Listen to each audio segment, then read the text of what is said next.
Hi, I'm AJ in this trans chat.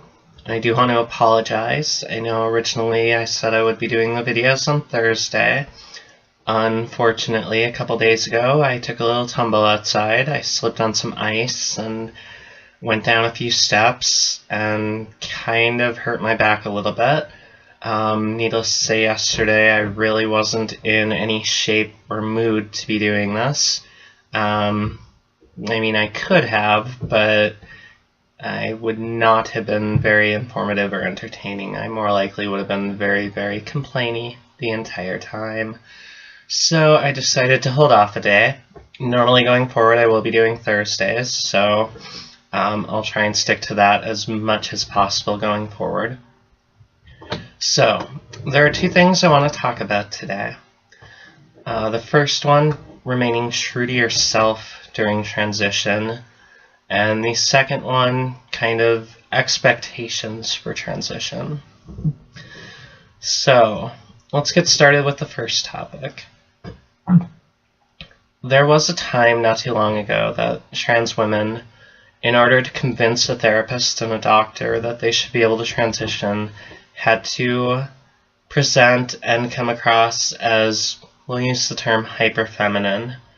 They had to appear more feminine, more or less, than any other woman in the world has to. Otherwise, they were often turned away and not allowed to transition.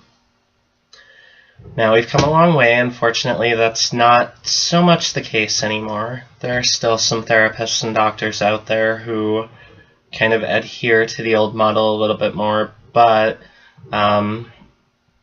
with a little bit of searching, you can find someone who is more able to look at you as a person and kind of help you decide or kind of help you work out what it is that you want to do, be it transition or not transition.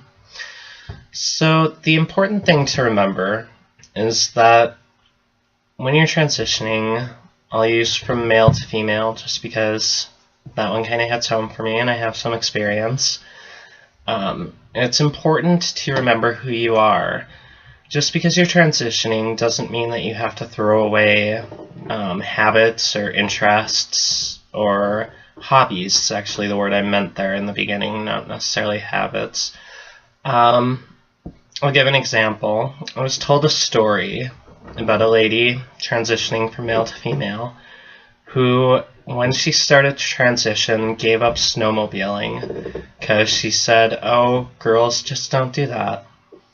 Well, A, I know women who like to snowmobile, and B, it's not so much important to take up every stereotypical feminine activity.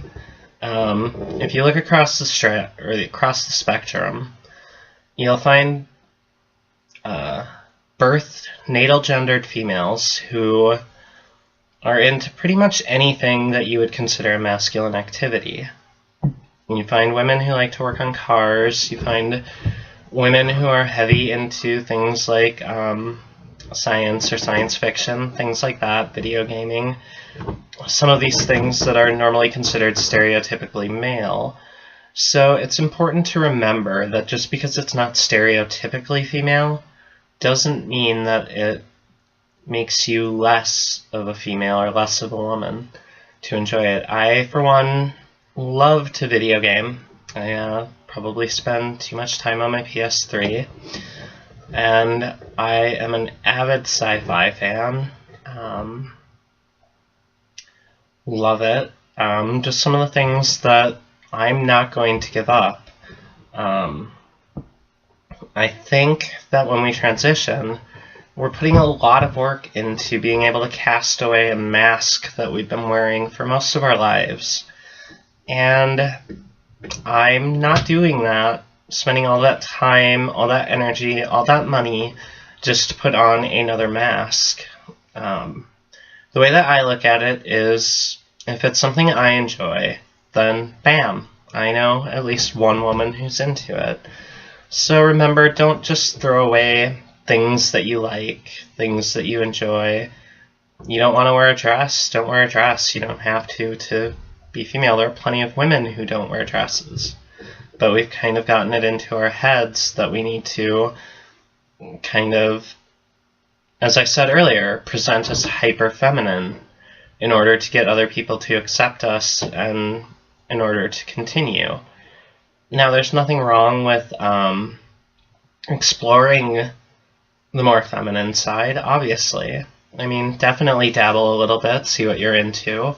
There may even be things that you kind of had an interest in that you weren't really able to pursue comfortably before. That's definitely worth checking out. Just don't change who you are to be who you are, if that makes sense.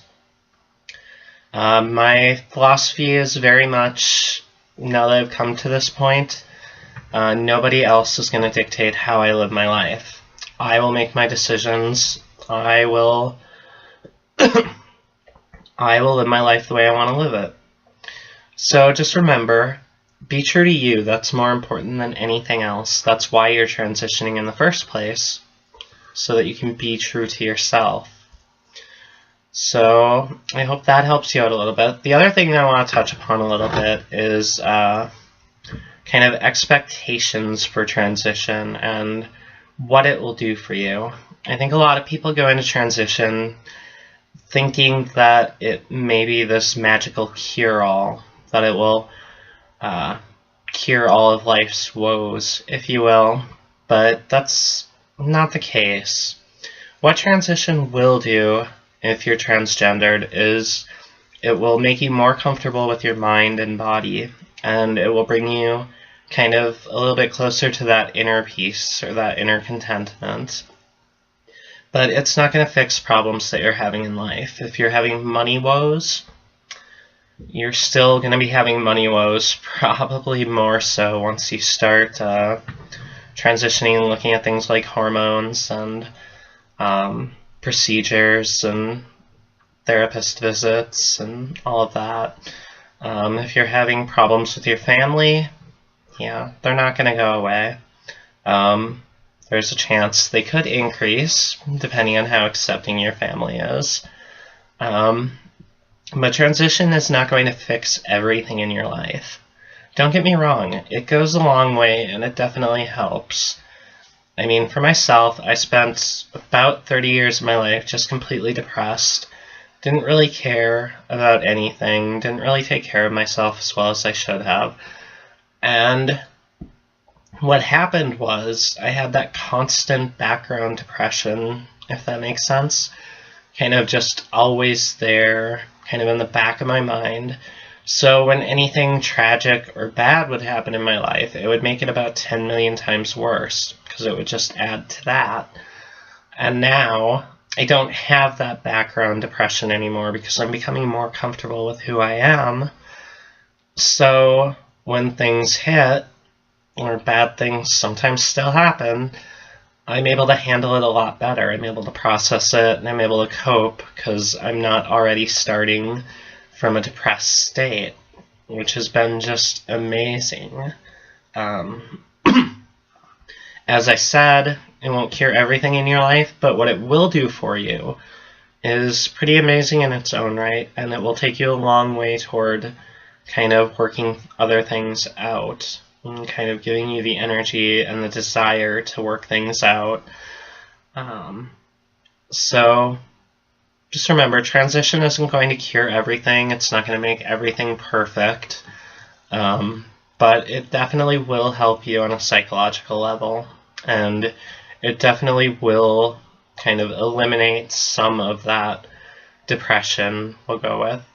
So I guess the two things I covered today: be true to yourself while transitioning, very important. Otherwise, you're just kind of still kidding yourself.